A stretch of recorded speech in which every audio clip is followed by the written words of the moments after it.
लिखल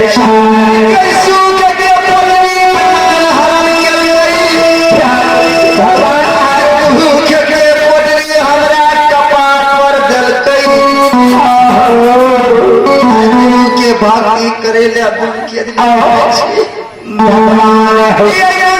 संसार में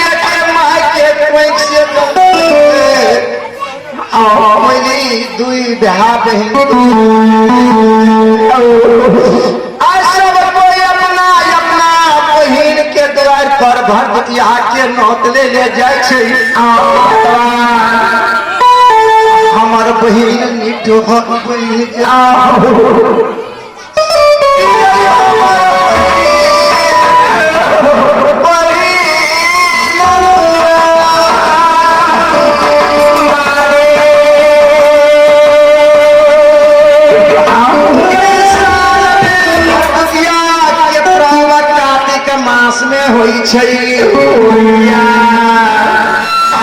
सोन में पूर्णिमा के समय भाई बहन के प्रभु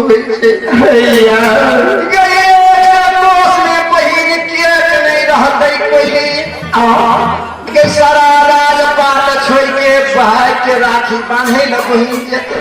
हमार बहन निठोर बन जेते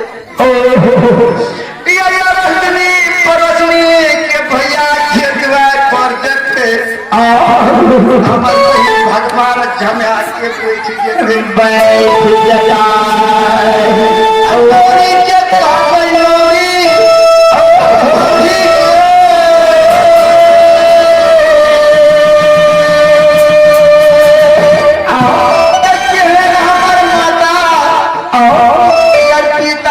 भैया ज्योति सोहदरा बन गए सबके भाई द्वार पर ले नौत ले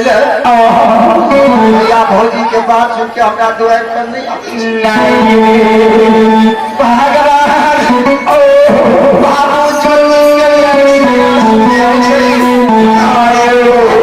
बाबू ज्योति रास्ता में भगवान कर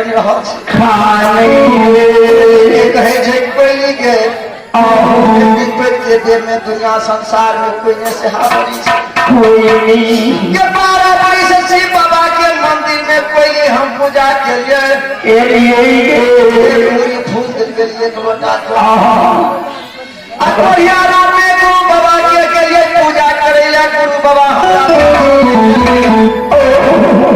हमारा देखे मंदिर के फाटक लगा देखिए भगवान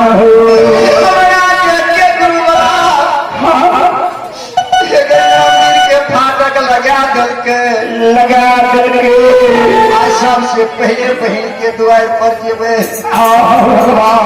बहन के द्वार पर जेबे भाई बहन के बहुत प्यारा होई छे 7 दिन के उपासन रास्ता में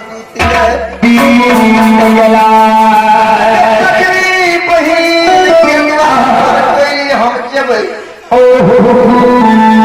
सहोदरा हमारे दुर्दशा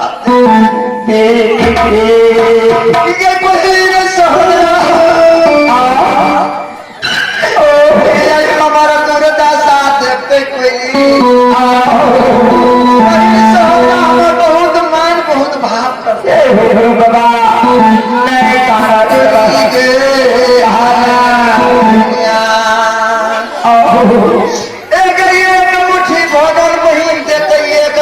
जल देते खेबे जल पीबे जरा आत्मा के जुड़ा भगवान के भक्ति करे ला केदरी जेबे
के देर में बहन तोरा नहीं चिंता बहन के द्वार पर नहीं जाओ